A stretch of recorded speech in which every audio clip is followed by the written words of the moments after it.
मनीष जी, ये अर्क बनाने वाली मशीन है।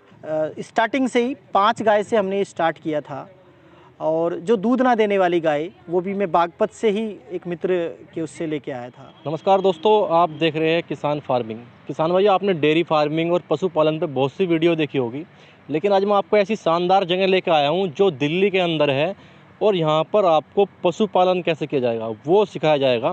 आप मेरे पीछे भी देख सकते हैं, ये एक वैदिक गौशाला है जहाँ पर आप देखिए पंचगव्य प्रशिक्षण एवं अनुसंधान केंद्र और गौ संवर्धन से स्वास्थ्य संवर्धन। तो ये सभी चीज़ें आज आपको यहाँ से जानने को मिलेगी। गौ संवर्धन कैसे हो, पशुपालन कैसे हो, क्योंकि आज हम जो है डेयरी फार्मिंग पे या पशुपालन पे अलग हट के बात करेंगे। हम किसी व्यवसाय के बारे में बात नहीं करेंगे, बल्कि पशुपालन आप कैसे अच्छा से अच्छा कर सकते हैं। इसके अलावा जो आप पंचगव्य के जरिए किस तरह से अच्छे जो है प्रोडक्ट बना सकते हैं अपने फार्म पर, और पूरा पशुपालन आपको यहाँ पर जानने को मिलेगा। आप जो है यहाँ पर देख सकते हैं, अभी जो है यहाँ पर गौ पूजा हो रही है, क्योंकि आज गौअष्टमी का दिन है, तो गौ पूजा हो रही है यहाँ पर, और काफ़ी लोग आप देख सकते हैं बाहर से भी यहाँ पर आए हुए हैं। तो पूजा के बाद फिर यहाँ पर सर से हम बात करेंगे, और पूरा जो है आपको गौशाला, वैदिक गौशाला, ये एक तरह से वैदिक गौशाला है, सभी चीज़ें वैदिक हैं यहाँ पर।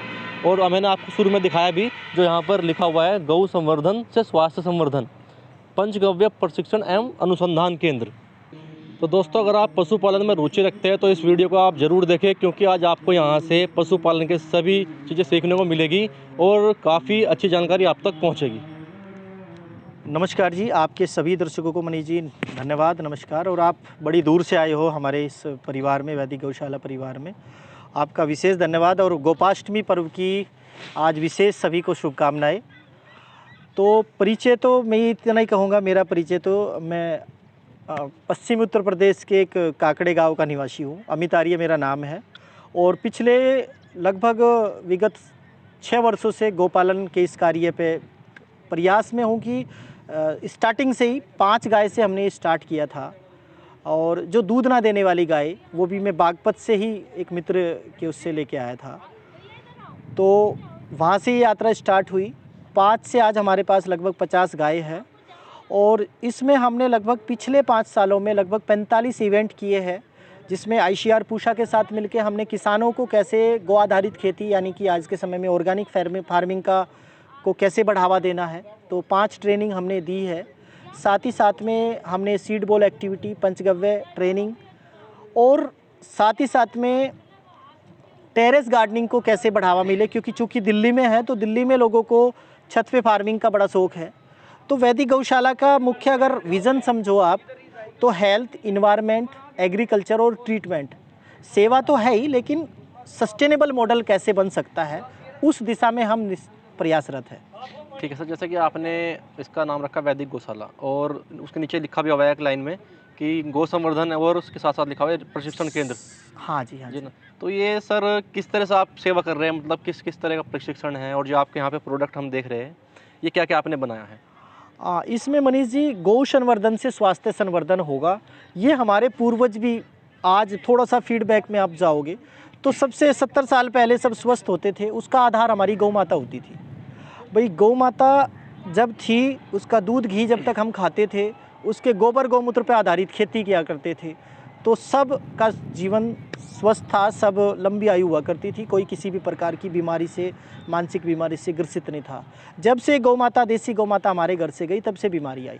अभी हम गौ माता की सेवा किस रूप में कर सकते हैं, क्योंकि यहाँ चूँकि फ्लैटों में रहते हैं तो वैसे तो नहीं हो सकता, लेकिन अगर हम पंचगव्य का प्रयोग भी करते हैं, उत्पादों का भी प्रयोग करते हैं, तो अभी हमारी बहुत सारी प्रॉब्लम दूर हो सकती है। ये भी एक बहुत बड़ी सेवा है, क्योंकि इससे क्या है कि आज के समय में मोस्टली पिछले कई दशकों से संवर्धन पे काम हुआ नहीं देसी गाय पे, तो हमारी जो नस्ल थी ना वो ख़त्म होती चली गई।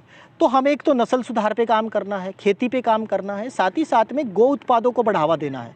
आज आप देख रहे हो MNC जो कंपनियां हैं वो देश को लूट रही है, तो MNCs को कैसे भगाना है, उसके लिए यही है कि अगर आप पंचगव्य आयुर्वेदिक दवाइयों का उपयोग करोगे, ये पंचगव्य का आयुर्वेद का समावेश है, तो यहाँ पे हम पंचगव्य की ट्रेनिंग देते हैं, जिसमें हम लगभग 20 से ज़्यादा प्रोडक्ट कैसे बन सकते हैं उसमें हेल्थ प्रोडक्ट है, उसमें कुछ एग्री प्रोडक्ट है, सभी देसी गाय के सब दूध कुछ। और जो है गौमूत्र से। हाँ, गाय का जो पंचगव्य, गाय का दूध, गाय का घी, गाय का दही, गाय का गोमय और गौमूत्र। पंचगव्य। हाँ जी। जी। तो ये सर आपने क्या क्या बनाया हुआ है अभी जो है? तो अभी हम इसमें आपको मैं बता दूं, कई प्रकार का हम घी बनाते हैं, जैसे पंचगव्य घृत है। ब्रेन की कैसी भी प्रॉब्लम है उसमें पंचगव्य घृत रामबाण इलाज है। किसी को माइग्रेन की प्रॉब्लम हो या किसी में को सर दर्द की पुराने से पुरानी प्रॉब्लम हो, तो उसमें पंचगव्य घी हम बनाते हैं। पंचगव्य घी के साथ साथ अभी हम सोमघृत दिवाली के बाद ही बनता है। सोमघृत और महाशक्ति घृत है, ये मेडिसिनल घी है जो आज के टाइम में चलन जिनका बढ़ रहा है, जो हमारे चरक संहिता में जिनका वर्णन है। ऐसे ही कई प्रकार का अर्क बनाते हैं, जैसे आप ये देख रहे हो, ये पुनर्नवार्क है, यानी किसी को यदि किडनी की प्रॉब्लम है तो ये पुनर्नवार्क उसमें काम करता है। ऐसे ही किसी को यदि हार्ट की प्रॉब्लम है तो उसमें आपका अर्जुन अर्क काम करता है। ऐसे ही साबुन है, शैम्पू है और कई प्रकार की ऐसे मेडिसिन भी है आयुर्वेदिक जो असाध्य बीमारियों में काम करती है। ठीक है सर। इसके अलावा जैसे सर हमने शुरू में कहा था कि हम किसी डेयरी फार्म पर नहीं आए, कोई व्यापार ना हमें बात नहीं करनी है। जैसे आप पशुपालन कर रहे हैं तो किस दिशा में आप इसको ले जाना चाहते हैं पशुपालन को? देखो, मैं सबसे पहले तो एक बात कहूँगा कि जो देसी गौ माता है ये हमारे स्वास्थ्य की, हमारे देश की आत्मा है। अगर मैं इसको बहुत ही गहराई शब्द ले रहा हूँ, यानी हमारी जो वैदिक संस्कृति है उसका आधार है हमारी गौ माता, हमारे पर्यावरण का आधार है, हमारी खेती का आधार है। अगर जिस दूध न देने वाली जो गाय है किसी भी कारण से यदि वो दूध भी नहीं देती है तो हम उस पे काम कर रहे हैं कि वो गाय ऐसे कचरा खाते हुए ऐसे रोड पे घूमती हुई ना मिले। किसान ये बात जब समझ जाएगा कि जब वो उस गाय के गोबर गौमूत्र से जो भी उत्पाद उगाएगा तो इंटरनेशनल मार्केट में उसका बहुत वैल्यू है। हम उसकी ट्रेनिंग देने के लिए एक this is the institute of for the farmers and all type जो भी गौ सेवक है और जो चाहते हैं कि हम अपनी संस्कृति के लिए, हम अपनी गौ माता के लिए कुछ करना चाहते हैं, तो यहाँ पे हम 3 प्रकार की ट्रेनिंग विशेषता ऑर्गेनाइज करेंगे। टेरेस गार्डनिंग की ट्रेनिंग है, जो शहर में रहने वाले व्यक्ति हैं उनको टेरेस गार्डनिंग सिखाना। पंचगव्य ट्रेनिंग, पंचगव्य का मतलब यह है कि हमें लघु उद्योग, अपने जो स्वदेशी उत्पादों का उद्योग कैसे बढ़ावा देना है, तो 20 से ज़्यादा लघु उत्पादों की ट्रेनिंग देना। और तीसरा है गौ आधारित खेती, ऑर्गेनिक फार्मिंग की ट्रेनिंग देना, कैसे आप जीवामृत, घन जीवामृत का प्रयोग जैसे कि अभी आप यहाँ पे दिल्ली के बीच में रहते हैं, दिल्ली से मिला हुआ ही है मतलब। हाँ जी, हाँ जी, दिल्ली है ये, दिल्ली। हाँ जी। तो यहाँ पे आपके देसी गाय के दूध की डिमांड भी अच्छी खासी होगी। देसी गाय के दूध की डिमांड है, बिल्कुल है ना। अब दूध तो यहाँ पे एक नॉर्मली दिल्ली में लोग किस रेट तक देसी गाय का दूध खरीद रहे हैं? दिल्ली में जो मेरे एक मित्र है, भल्ला जी है, रावत जी है, उनका जो दूध की मैं बात करूँ, क्योंकि उनका मॉडल एक्चुअली कमर्शियली है, तो हमारा मॉडल सोशली है, तो उनका तो दूध 250 रुपये किलो तक बिकता है देसी गाय का। A2 मिल्क 250 रुपये लीटर तक बिकता है। हमारा जो कॉन्सेप्ट है वो थोड़ा सा दूसरा है, लेकिन हमारा भी हम ये कहते हैं कि 60 रुपये से लेके और 100 रुपये के बीच तक जाता है, वो डिस्टेंस के अकॉर्डिंग होता है। इसके अलावा सर आपने देखा होगा कि जो है काउ थेरेपी विदेशों में बहुत चलन है आज के टाइम में। जी जी। तो इस काउ थेरेपी को आप किस तरह से देखते हैं और इसकी परिभाषा क्या है? मनीष जी, देखो, हमारे ऋषि मुनि इतने विद्वान थे, इतने बुद्धिमान थे, उन्होंने एक पहले से कहा, देखो हमने कभी भैंस को माँ नहीं कहा, देसी गौ माता को ही माँ कहा है। माँ का मतलब दिव्य गुण है। जैसे पीपल का वृक्ष की कोई उपमा नहीं होती क्योंकि वो दिव्य गुणों से भरपूर है, ऐसे ही गौ माता जो है उसके अंदर दिव्य गुण है। इसी वजह से उसको कहा भी है, साइंटिफिक भाषा में कहूँ, कि दिव्य गुणों के कारण ही उसे देवों का वास उसके अंदर बताया है। इस देसी गौ माता का जब ओरा चेक किया गया, विदेशों में इस पर रिसर्च हुआ और रिसर्च होने के बाद ये पाया गया कि देसी गौ माता का जो ओरा है वो 30 मीटर का है, यानी उसका अंदर से हाई लेवल का पॉजिटिव वाइब्रेशन है। यदि आपके अंदर किसी भी प्रकार की जो मानसिक प्रॉब्लम है, तो जब आप गाय के ऊपर हाथ फेरते हो, गाय की सेवा करते हो, गाय की परिक्रमा करते हो, गाय के संपर्क में रहते हो, संपर्क का मतलब 30 मीटर की रेंज में भी रहते हो, तो आपके बहुत प्रकार के रोग, मैं गारंटी तो ये कहता हूँ, किसी भी प्रकार का जो वायरस रोग है, टीबी का यदि पेशेंट गौशाला में रह ले 1 महीना तो बिना दवाई के ठीक हो जाएगा, गाय की सेवा करे। ये मतलब ये रामबाण इलाज है। तो गाय के अंदर से जो ऑक्सीजन निकलती है वो एक प्रकार से एक औषधि वर्धक ऑक्सीजन होती है। सेकंड, विदेशों में ये चलन आ रहा है, काउ कडलिंग थेरेपी बोलते हैं उसको। तो काउ कडलिंग थेरेपी विदेशों में यहाँ है कि आप 7 दिन वहाँ पे आओ उनकी फार्म पे, और 7 दिन गाय की सेवा करो 90 मिनट तक, तो वे 22,000 रुपये लेते हैं। हम ये कहते हैं आप वैदिक गौशाला में आओ, यहाँ पे गाय माता की सेवा करो और गौ माता की सेवा करने के साथ साथ उसका ब्लेसिंग फ्री ऑफ कॉस्ट ले जाओ। लेकिन दुर्भाग्य होता है ना कि हमारे पास ये गौ माता है, यही आज जर्मनी में 1 करोड़ रुपए की कीमत है इस गिर गाय की, लेकिन भारत में ये आज रोड पे घूम रही है। एक समय ऐसा आएगा कि भारत को जब विदेशी लोग ये गाय प्रमोट करेंगे तब हमें बात समझ में आएगी, लेकिन तब तक देर बहुत हो जाएगी। जैसे आयुर्वेद पे उन्होंने 4,000 से ज़्यादा पेटेंट ले लिए, गाय के देसी गाय के गौमूत्र पे उन्होंने 7 से ज़्यादा पेटेंट लिए हुए हैं। और हम आज भी गाय को केवल धर्म के आधार पे, पॉलिटिक्स के आधार पे देखते हैं। आज भी गाँव में बात करें तो चाय के आधार पर गाय के दूध की वैल्यू लगाई जाती है, जबकि गाय के दूध के अंदर सत्व है। गोदुग्ध सर्व औषधि सार हमारे ऋषियों ने कहा है, उसके अंदर सभी औषधियों का सार है। गाय का जो देसी घी है वो 1000 बीमारी की एक दवा है।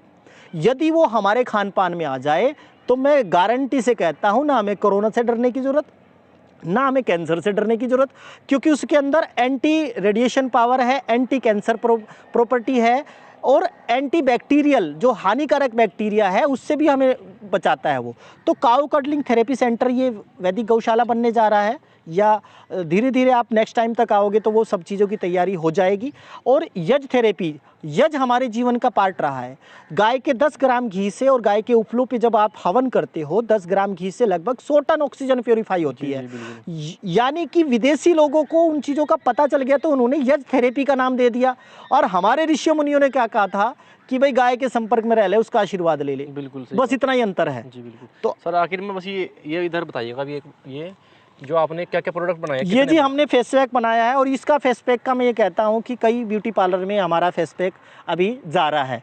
हम उनको धीरे धीरे हमने पहले तो ऐसे ही दिया, 2-4 हमारी जो बहन थी उनको प्रयास किया, गजब का इसका रिजल्ट है। किसी की कैसी भी स्किन प्रॉब्लम हो उसमें बहुत बढ़िया इसका रिजल्ट है। ऐसे दंत मंजन है, आज कोलगेट कर करके दांत खराब कर लिए, मैं कहता हूँ back to root, back to nature, आप अपनी जड़ों की ओर लौटो। और जैसे जो काम हमारे दादा परदादा किया करते थे उसी चीज़ों को आपको करना पड़ेगा। तो दंत मंजन बना रहे हैं हम यहाँ पे। ये नारी अमृत रस है, महिलाओं की कैसी भी प्रॉब्लम हो इंटरनली तो उसमें ये नारी अमृत रस काम करता है। सर टोटल आपने कितने प्रोडक्ट बनाए हैं? लगभग 21 प्रोडक्ट का है। हम जो ट्रेनिंग देते हैं उसमें 21 प्रोडक्ट की ट्रेनिंग है, जो लगभग 2 दिन में पंचगव्य की ट्रेनिंग का हमने कोर्स रखा है। और आगे चल के संभवतः दिसंबर से हमारा ट्रेनिंग कोर्स रहेगा, तो उसकी सूचना हम आपको दे देंगे। जैसे हम आपके फार्म पर ये देख रहे हैं यहाँ पर, तो ये सारी इसके बारे में बताइए आप। मनीष जी, ये अर्क बनाने वाली मशीन है, और ये लगभग आप पूरा देखोगे इसमें किसी भी प्रकार का कोई वैसा धातु का उपयोग नहीं होता। तो कांच में अर्क सबसे अच्छा बनता है, तो ये गुलाब अर्क ये बन रहा है। तो अभी इसके बाद हम तुलसी अर्क बनाएंगे, और इसके बाद फिर कई प्रकार के मेडिसिनल अर्क भी बनाते हैं अलग अलग बीमारियों में। जैसे हार्ट की प्रॉब्लम है तो हार्ट वाला अर्क बनेगा, अर्जुन अर्क। तो ये इस तरीके से सब पाइप में निकल के इसमें इधर आ जाएगा ना? हाँ, ये इसमें एक तरीके से जैसे भाप होता है, जैसे होम्योपैथी औषधि बनती है, ये एक तरीके से आप ये मान के चलो कि 1 लीटर गौमूत्र में लगभग 250 ग्राम अर्क तैयार होता है। तो इसका रिजल्ट बहुत अच्छा है और इसकी क्वालिटी बहुत अच्छी है, जो कंपनी आपको नहीं दे सकती। ये तो आप किसी गौशाला से जुड़ के ही आपको वो क्वालिटी मिल सकती है। बिल्कुल। इसके अलावा सर आप अपना इधर ही बताइए, इधर आपने जो है क्या किया हुआ है? मनीष जी, ये हमारा पूरा जो बेल्ट है ना, ग्रीन बेल्ट है। यहाँ पे हम जो भी किसानों को ऑर्गेनिक फार्मिंग का जो ट्रेनिंग देने का हमारा संकल्प है, उनको कैसे जीवामृत है, कैसे घन जीवामृत, कैसे नीमास्त्र, ब्रह्मास्त्र, तो ये सारा अभी पूरा यहाँ पे हम कई प्रकार के मेडिसिनल प्लांट लगा रहे हैं। सब्जियाँ है का शुरुआत है, वो हमारा आध्यात्मिक जोन है। बीच वाला हमारा सेवा केंद्र है, गौ माता की सेवा का जोन है, और ये हमारा का पूरा एग्री जोन है। इसमें हम पूरा का पूरा किसानों को कैसे मल्टी लेयर फार्मिंग से लेके उसका प्रयास हमारा यही है, क्योंकि मैं आपको पहले ही बताया कि दिस इज़ द एक इंस्टीट्यूट के रूप में हम इसको डेवलप कर रहे हैं। तो ये पूरा तैयारी चल रही है अभी, ये आप देख रहे हो। तो ये सैपलिंग लग रही है कई प्रकार की, जैसे टमाटर की है और कई प्रकार की है। ये हमारे कुछ हमारे मित्र हैं, इस्कॉन के साधक भाई है, तो इन सब के सहयोग से और आप सबके आशीर्वाद से ये कार्य हो रहा है। एक ही संकल्प है कि गौ माता के बिना गति नहीं है। गति 3 प्रकार की होती है, शारीरिक, आत्मिक और सामाजिक। देसी गौ माता के बिना आर्थिक आप उन्नति कर सकते हो, लेकिन आप स्वास्थ्य की दृष्टि से, आप आत्मिक दृष्टि से यदि आप जुड़ना चाहते हो तो भाई गौ माता की शरण में आना पड़ेगा और वेद माता की शरण में आना पड़ेगा। तो दोस्तों, अगर आपको जानकारी अच्छी लगी तो बाकी किसानों को भी इस वीडियो को शेयर करें, चैनल को सब्सक्राइब जरूर करें और कमेंट करके अपनी राय भी ज़रूर रखें।